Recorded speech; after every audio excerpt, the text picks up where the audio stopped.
नमस्कार दोस्तों, आपके अपने YouTube channel all in one study 120 में आप सभी लोगों का स्वागत है। आज वापस आपके सामने क्लास 10th का संस्कृत सब्जेक्ट का मैं एक वीडियो लेकर आया हूं, जो कि काफ़ी ज़्यादा इंपॉर्टेंट आपके लिए, क्योंकि परीक्षा में इसमें से काफ़ी ज़्यादा क्वेश्चंस फंसने वाले हैं। यदि आप क्लास 10th में पढ़ते हैं तो ये वीडियो आपके लिए बहुत ही शानदार और बहुत ही हेल्पफुल रहेगा। तो इस वीडियो को आप अंत तक जरूर देखिएगा, ताकि इसमें जो भी क्वेश्चन है उन सभी क्वेश्चनों के मैं आंसर बताऊंगा, तो कुछ तो आपको याद हो जाएंगे और कुछ आपको पढ़ लेना है और कुछ याद कर लेना है। तो इसके माध्यम से यदि आप तैयारी करते हैं तो आपको परीक्षा में काफ़ी अच्छे नंबर आने वाले हैं। तो इस वीडियो को आप ज़रूर अंत तक देखिएगा। तो चलिएगा, इस वीडियो को हम स्टार्ट करते हैं।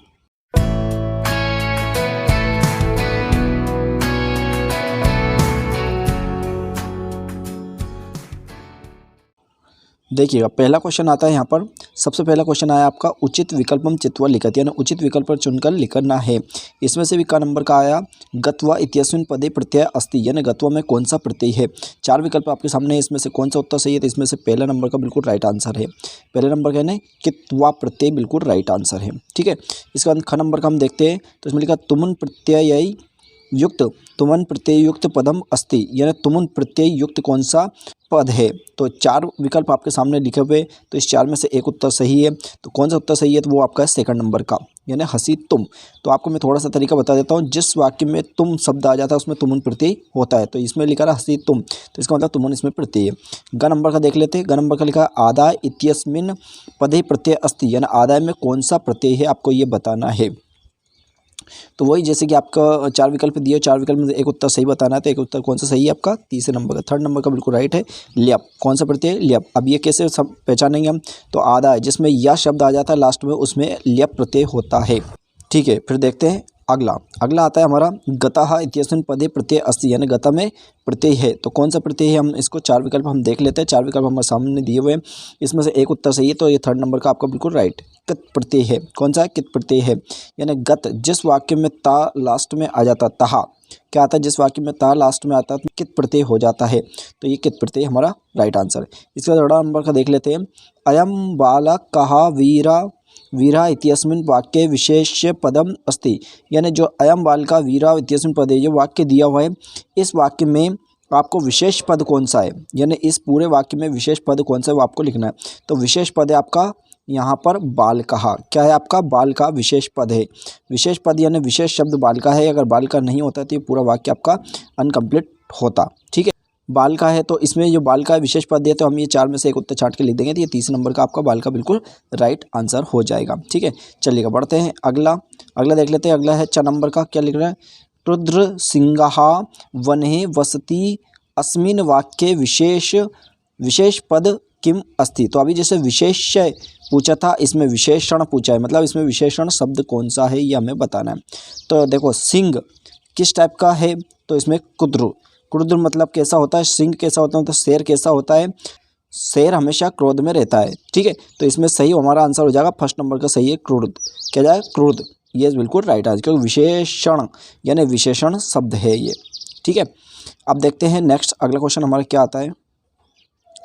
देखिए, नेक्स्ट क्वेश्चन आता है सेकंड नंबर का। सेकंड नंबर का हम देते हैं रिक्त स्थानानि पूर्यत, मतलब रिक्त स्थानों की हमें पूर्ति करना है। तो इसमें सबसे अच्छा ऑप्शन हमारा है, इसमें बहुत अच्छा ऑप्शन हमारे लिए दिया है कि दो विकल्प यहाँ पर दे दिए, दो में से एक छांटकर हमें लिखना है। तो हम खालिस्तान की बहुत अच्छे से पूर्ति कर सकते हैं। इसमें पहले नंबर पढ़ लेते हैं। का नंबर क्या लिखा, सलीलम इत्यस्मिन् पर्याय पदम खालिस्तान अस्ति, सलीलम का पर्यायवाची शब्द क्या है। ठीक है, तो इसका सही आंसर हो जाएगा आपका नीरम। कौन सा हो जाएगा आपका सही आंसर, हो जाएगा आपका नीरम। ये आपको बिल्कुल राइट कर लेना है, कौन सा सही हो जाएगा, नीरम। फिर इसके बाद में ख नंबर का देख लेते हैं। ख नंबर का लिखा रहा, पवनः इत्यस्मिन् पर्याय पदम खालिस्तान अस्ति, यानी पवन का पर्यायवाची शब्द क्या है। तो इसमें भी सही आंसर होगा पवन का आपका वायु। तो क्या सही कर लेना आपको, वायु बिल्कुल राइट आंसर है इसका, ये लिख लेना। फिर इसके बाद में ग नंबर का हम देख लेते हैं। ग नंबर का सुकरम इत्यस्मिन् विलोम पदम खालिस्तान अस्ति, यानी सुकरम का विलोम शब्द क्या है। विलोम शब्द आप जानते हैं, यानी उल्टा शब्द जिसको हम कहते हैं, तो इसका दुर्वहम, ये बिल्कुल राइट आंसर। कौन सा हो जाएगा, दुर्वहम बिल्कुल राइट आंसर हो जाएगा। इसके बाद में अगला देख लेते हैं। घ नंबर का क्या लिखा है, अस्तमय इत्यस्मिन् विलोम पदम खालिस्तान अस्ति, यानी अस्तमय का विलोम शब्द हमें बताना है। तो अस्तमय का विलोम शब्द होगा आपका उदय। कौन सा सही हो जाएगा, उदय। ठीक, फिर अगला देख लेते हैं। अगला लिखा रहा कृषकायाः खालिस्तान आसीत, तो इसमें भी दो विकल्प हमारे सामने दिए हुए हैं। तो इसमें से एक उत्तर बिल्कुल सही है। तो कौन सा उत्तर सही है आपका, अभियुक्तः बिल्कुल सही आंसर है, ये बिल्कुल लगा ले आप। अगला लिखा रहा है इसी प्रकार चौराहा खालिस्तान आसीत, फिर लिखा रहा है इसमें दो विकल्प हमारे सामने, दो में से एक उत्तर बिल्कुल सही है। तो वो जो उत्तर सही है वो कौन सा है? आरक्षी। कौन सा है? आरक्षी, ये बिल्कुल राइट आंसर है।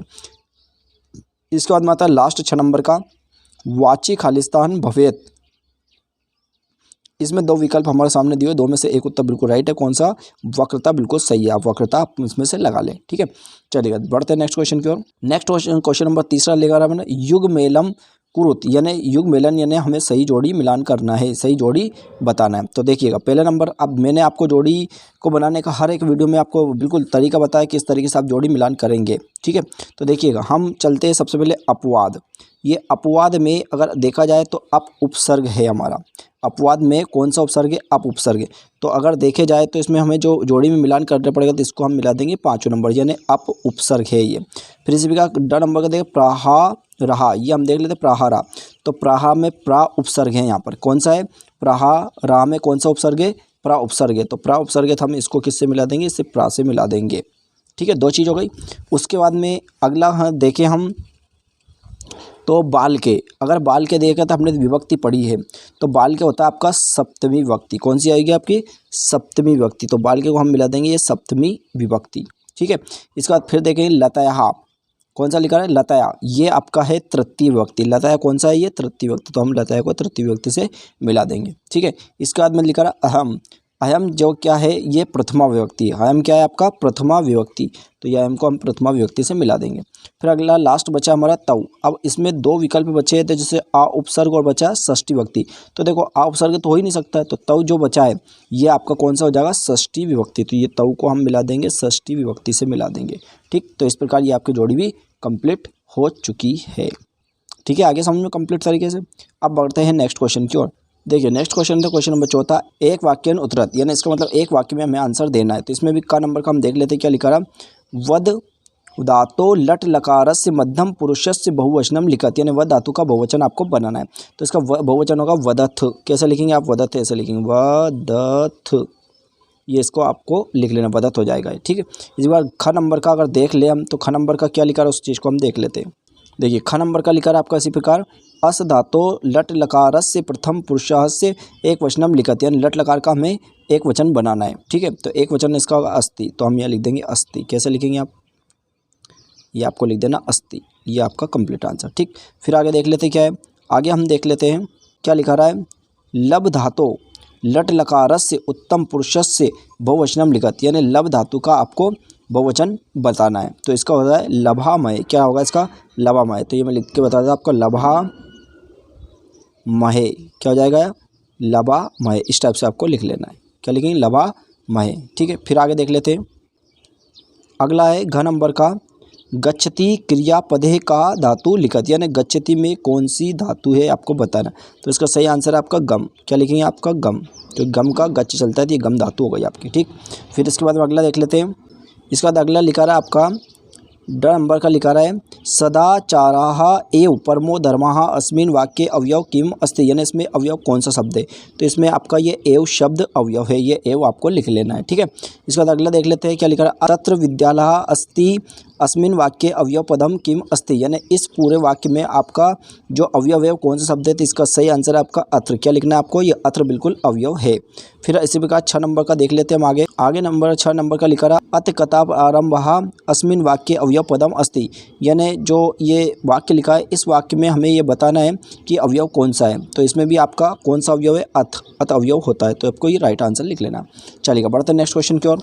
देखिए अगला क्वेश्चन है 5वें नंबर का लिखा रहा है। अगला क्वेश्चन आपका क्या लिखा है, शुद्ध वाक्यानाम समक्षम आम्र अशुद्ध वाक्यानाम समक्षम न इति लिखत, यानी आपको शुद्ध वाक्य के सामने, यानी शुद्ध मतलब सही वाक्य के सामने आपको आम्र लिखना है और अशुद्ध वाक्य के सामने आपको ना लिखना है। ठीक है, तो मैं यहाँ पर सही का निशान लगाऊंगा, इसका मतलब समझ लेना आपको आम्र लिखना है, और जो कट का निशान लगाऊंगा इसका मतलब ना लिखना है। ये आपको समझ लेना। बाकी लिखना संस्कृत में ये आम्र और ना ये चीज़ लिख के आएंगे आप परीक्षा। तो पहला देख लेते हैं हम क्या लिखा रहा है। पहला लिखा रहा विद्यालयः इत्यस्मिन् पदे दीर्घ स्वर संधि अस्ति, ये बताना। तो विद्यालय में क्या आपको पता है दीर्घ स्वर संधि? तो ये बिल्कुल राइट ये है। तो हम लिखेंगे यहाँ पर आम्र लिख देंगे। फिर दूसरी प्रकार दूसरा देख लेते हैं, मनोरथः इत्यस्मिन् पदे व्यंजनम संधि अस्ति, तो जो मनोरथ शब्द है क्या इसमें व्यंजन संधि है, ये पूछ रहा है इसमें, जबकि असत्य कि मनोरम में विषय संधि होती है, तो ये आपका होगा असत्य हो जाएगा, ये क्या हो जाएगा आपका असत्य हो जाएगा। अगला इसी प्रकार देख लेते हैं, ग नंबर का क्या लिखा है, जगदीशाह इत्यस्मिन् पदे व्यंजनम संधि नास्ति, जबकि जगदीश में व्यंजन संधि है, तो जबकि कह रहा है ये नहीं है, तो इसका मतलब ये भी असत्य है हमारा। ठीक है, इसके बाद अगला देख लेते हैं हम, राजपुत्र इत्यस्मिन् पदे तत्पुरुष समासः अस्ति, यानी जो राजपुत्र दे रखा इसमें तत्पुरुष समास है, ये सब बोल रहा है, तो बिल्कुल सही है। राजपुत्र मतलब होता है राजा का पुत्र, तो ये बिल्कुल राइट आंसर है, यानी इस पर आपको आम्र लिख लेना है। इसके बाद में अगला दे रखा, यथाशक्ति इत्यस्मिन् पदे अवयव भाव समासः अस्ति, यानी यथाशक्ति जो शब्द है उसमें अवयव भाव समास है, तो ये भी बिल्कुल आपका राइट आंसर है, क्योंकि यथाशक्ति में अवयव भाव समास है, क्योंकि यथा शब्द आगे लगा इसका मतलब अवयव भाव समास है। अगला देख लेते हैं क्या लिखा रहा, पंचवटी इत्यस्मिन् पदे द्वंद्व समास अस्ति, जबकि पंचवटी जो शब्द है इसमें द्वंद्व समास नहीं बल्कि ये द्विगु समास है, तो ये आपका असत्य हो जाएगा। ठीक है, तो ये भी आपके कंप्लीट हो चुके हैं। चलिए बढ़ते हैं नेक्स्ट क्वेश्चन की ओर। अगला क्वेश्चन आपका आता है, अधोलिखितानां प्रश्नानां उत्तरं संस्कृतं लिखत। तो आपके जो भी प्रश्न दे रखे, जैसे छठा दे रखा, सातवां दे रखा, आठवां दे रखा, जो प्रश्न देखा इन प्रश्नों के आपको आंसर लिखना है, तो ये तो आपको याद करना ही पड़ेगा। और आगे देख लेते हैं, इसमें देखा 9वां 10वां 11वां, तो ये क्वेश्चन सब आपको याद कर लेना है, क्योंकि इसके आंसर यदि मैं बताऊंगा तो भी कोई सेंस नहीं निकलेंगे, क्योंकि आपको याद करना ही पड़ेगा। तो आप अपनी बुक में ढूंढ ले इन सभी को और उसके आंसर याद कर ले, है ना। चलिएगा हम देख लेते हैं अगला क्वेश्चन, जो आपको नहीं मिलेगा या जो मैं आपको सरल भाषा में बता सकता हूँ, उन क्वेश्चनों का आंसर मैं आपको यहाँ पर दे दूंगा। ठीक है, तो देखते हैं नेक्स्ट क्वेश्चन। हम नेक्स्ट क्वेश्चन क्या है हमारा, देखिए क्वेश्चन आता है हमारा 12वां क्वेश्चन। 12वां क्वेश्चन है, वाच्य परिवर्तनम कुरुत, यानी आपको वाच्य परिवर्तन करना है। अब यहाँ एक चीज़ और लिखिए, को अपी द्वे, यानी आपको कोई दो करना है, जबकि 3 दिए हुए। ये बहुत इंपॉर्टेंट क्वेश्चन है जो परीक्षा में 101% आएगा। वाच्य परिवर्तन तो आपका 100% लिखित में ही आएगा, आप देख ले, क्योंकि ये बहुत ही ज़्यादा मोस्ट इंपॉर्टेंट क्वेश्चन है इस वर्ष के लिए। तो चलिएगा देखते हैं इसका आंसर क्या है। देखिएगा पहला लिखा है यहाँ पर, अहम जलम पीवामी, इसका कर्मवाच्य में हमें बनाना है। किस में बनाना है, कर्मवाच्य में। तो मैं आपको लिख कर बता देता हूँ कर्मवाच्य में कैसे बनेगा। तो हम देखिए, इसको लिखेंगे मया, क्या लिखेंगे हम इसको, मया, फिर लिखेंगे जलम, जलम, उसके बाद में लिखे पीवे, क्या लिखेंगे, पीबे, बस ये आपको लिख देना है। तो ये आपका बन गया कौन सा, कर्मवाच्य में बन गया, मया जलम पीवे। ठीक, फिर आगे देख ले नेक्स्ट। देखिए आगे है सेकंड नंबर पर क्या लिखा है, त्वया पुस्तकम पठीयते, ये आपका कर्तवाच्य में आपको बनाना है। तो इसको कैसे बनाएंगे, देखो इसका आंसर मैं बता रहा हूँ आपको। सबसे पहले लिखना है आपका त्वम, क्या लिखेंगे आपका त्वम, तो हमने लिखा यहाँ पर त्वम। ठीक है, इसके बाद में आपको लिख देना है पुस्तकम, तो ये लिखा मैंने पुस्तकम, ये पुस्तकम लिख देंगे। ठीक है, पुस्तकम के बाद में आप लिखना पठसी, क्या लिखेंगे, पठसी। तो मैं यहाँ पर यहीं लिख के बता रहा हूँ आपको, पठ और सी, आपको ये लिख देना पठसी। ठीक है, फिर इसके बाद में अगला देख लेते हैं। वैसे हमें 2 ही करना था, लेकिन मैं आपको तीसरा भी बता देता हूँ। तीसरा लिखा सहा गच्छति, इसको भाववाच्य में आपको बनाना है। तो कैसे बनाएंगे, इसको बनाएंगे तेन, क्या लिखेंगे इसको, तेन गच्छते, क्या लिखेंगे, तेन गच्छते, ऐसे लिख देना आपको, तेन गच्छते। ठीक है, ओके। चलिएगा बढ़ते हैं नेक्स्ट क्वेश्चन की ओर। अगला क्वेश्चन है क्वेश्चन नंबर 13, कहा कम प्रति कथयति लिखत। अब इसमें जो शब्द लिखा रे रे दुर्ताहा त्वाहा मयहम महयम पूरा व्याघ्र त्रयम दत्त कथयति, यानी जो लाइन लिखा है इस लाइन को आपको पढ़ना है और इसमें समझ लेना है कि कहा और कम प्रति, कहा का मतलब होता है कौन और कम का मतलब होता है जिसे या किससे, यानी कौन किससे यहाँ पर कह रहा है। तो थोड़ा सा आप ये पार्ट पढ़ेंगे तो आपको समझ में आ जाएगा। तो इसका आंसर आपको ढूंढ लेना और आपको कर लेना है। ठीक है, इसके आगे फिर देखते हैं इसमें क्या दे रखा। इसी में यहाँ पर अथवा भी दिया है, तो अथवा भी उसी टाइप का दिया है, भवान कुतः भवात पालायति, तो इसमें भी कहा और कम प्रतीयति, तो ये आपको ढूंढ लेना और कर लेना है। ठीक है, फिर इसके बाद में अगला है जो क्वेश्चन नंबर 14, ये भी आपको कर लेना है, और क्योंकि अच्छे से कर लेना, कोई 2 करना है। इसके बाद अगला अशुद्ध कारक वाक्यम शुद्धि करणीयम, यानी इसको शुद्ध अशुद्ध वाक्य आपको बिल्कुल अच्छी तरह से मिल जाएंगे और आप कर सकते हैं, क्योंकि अगर मैं पूरे बताऊंगा तो बहुत ज़्यादा टाइम हो जाएगा, वीडियो लंबा हो जाएगा। ठीक है, इसके बाद में क्वेश्चन नंबर 16 है, जो भी आप कर सकते हैं आपको अच्छे से मिल जाएगा। और यदि आपको नहीं मिलता है तो मुझे कमेंट के थ्रू बताएं, मेरे पास सभी के आंसर है, लेकिन यदि आपको नहीं मिलता है तो मुझे कमेंट के थ्रू जरूर बताएं। इसी में अथवा में एक गद्यांश और दे रखा, इसको देख लेते हैं। अध्याय में ये एक और अथवा में ये दे रखा, तो इसको भी आप कर सकते हैं। क्वेश्चन सब पढ़ लेंगे और इसका आंसर इसी में मिल जाएगा। ठीक है, नहीं मिले तो मुझे ज़रूर बताना, ठीक है। फिर आगे देख लेते हैं नेक्स्ट क्वेश्चन है क्वेश्चन नंबर 17। तो ये भी 3 नंबर का क्वेश्चन नहीं दिया है, इसमें भी आपका पद्यांश दे रखा है, इस पद्यांश को आप पढ़ लेना। नीचे कुछ क्वेश्चन दिए, क्या क्वेश्चन हम देख लेते हैं उसको।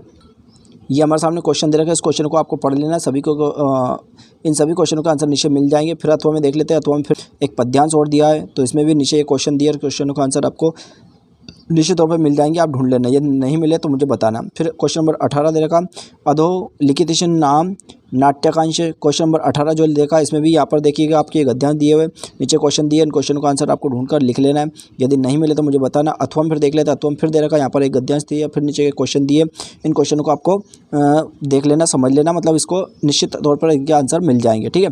फिर आगे देख लेते हैं हम क्वेश्चन नंबर 19वां देख लेते हैं। 19वां यहाँ पर खालिस्तान बताया गया है, तो खालिस्तान में बताया गया है, तो इसको मैं आपको बता देता हूँ कि जैसे पहला खालिस्तान है, क्योंकि ये छोटा सा है तो हम यही बता देंगे। जो पहला खालिस्तान है, इस खालिस्तान में आपका क्या आएगा, तो इस खालिस्तान में आपको ये वाला भर देना है। कौन सा? ये वाला बड़ा जो शब्द लिखा रहा है, इसको आपको भर देना, मतलब ये इस खालिस्तान में पहले नंबर पर आप भर देना। फिर दूसरे नंबर पर जो लिखा रहा है, क्या लिखा रहा है, तो दूसरे नंबर पर जो खालिस्तान आपको भरना है, तो दूसरे नंबर पर खालिस्तान आप क्या भरेंगे, ये दूसरे नंबर पर आपको खालिस्तान ये भर देना।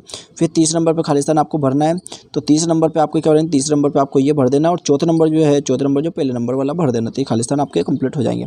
इसी के नीचे जो क्वेश्चन लिखा 20वां नंबर प्रश्न पत्र समागत शुल्कम व्याम स्वपठ पाठ्य पुस्तकम सुभाषितानि द्वे शुल्कम लिखा दिया। पाठ्य पुस्तक के कोई 2 श्लोक आपको लिख लेना है, याद करके आपको जाना है, 2 श्लोक लिख लेना, ठीक है। फिर आगे देख लेते कौन सा क्वेश्चन है। देखिए नेक्स्ट क्वेश्चन लिखा है आपका क्वेश्चन नंबर 21वां, स्वप्रचार्यस्य कृते अवकाशार्थम एक प्रार्थना पत्रम संस्कृतम लिखम, यानी एक संस्कृत में एक प्रार्थना पत्र लिखना है। ये भी आप अच्छे से लिख सकते हैं, कोई दिक्कत नहीं, आपको पता होगा। अथवा में फिर लिखा रहा है, अथवा में जो लिखा रहा है वो भी एक पत्र ही है, लेकिन वो आमंत्रण पत्र है, तो आप ऊपर वाला लिख लें, क्योंकि ये सरल ही है और आप पहले से करते आ रहे हैं। फिर अगला दे रखा क्वेश्चन नंबर 22, अधोलिखितम अपठित गद्यांशम संप्रयक पठित्वा प्रश्नानाम उत्तराणि संस्कृत भाषा में लिखत, यानी जो गद्यांश दिए हुआ है इस गद्यांश में नीचे कुछ क्वेश्चन दिए है, उस क्वेश्चन को आपको आंसर लिखना है, तो ये छांटकर आपको लिख लेना है। ये भी आप कर सकते हैं आराम से, यदि नहीं आता मुझे जरूर बताएं, आप कमेंट के थ्रू जरूर बताएं, और वीडियो को लाइक करें। अभी तक हो सकता है आपने मेरे चैनल को सब्सक्राइब नहीं किया, तो चैनल को सब्सक्राइब करें और साथ में बेल आइकन जरूर दबाएं, ताकि इस टाइप की जो भी नोटिफिकेशन आए सबसे पहले आपके पास पहुँच जाए। फिर अगला क्वेश्चन देख लेते, क्वेश्चन नंबर 23 लिखा अधोलिखितेषु विषयेषु एकम विषयम स्वीकृत संस्कृत भाषा निबंधन लिखत, तो यानी आपको 4 दिए हैं, 4 में से कोई सा भी एक निबंध आपको लिख देना है। तो वैसे आपको सबको पता होगा, तो लेकिन मेरे हिसाब से अगर देखा जाए तो बिल्कुल सरल जो आप कर सकते हैं, तो पुस्तकम का बिल्कुल सरल है, लेकिन अधिकतर बच्चों को महाकवि कालिदास का भी याद है, इसका संस्कृत भाषा का भी याद है। तो इस 4 में से कोई सा भी आपको एक टॉपिक पर एक निबंध लिखकर आना है, ठीक है। तो इस टाइप से इस वीडियो के माध्यम से मैंने संस्कृत का पेपर पूरा सोल्व करने का प्रयास किया है। यदि इसमें से और भी कोई क्वेश्चन आपके डाउट्स है, यदि कोई क्लियर नहीं हो पाए, तो मुझे कमेंट के थ्रू बताया, तो उसका आंसर मैं आपको कमेंट के थ्रू ही रिप्लाई कर दूंगा, ठीक है। यदि आपको ये वीडियो पसंद आया तो इस वीडियो को ज़्यादा तो अपने दोस्तों के साथ शेयर करें, और इसी टाइप के और अधिक से अधिक वीडियो पाने के लिए हमारे यूट्यूब चैनल पर बने रहिए। पूरा वीडियो देखने के लिए थैंक यू सो मच।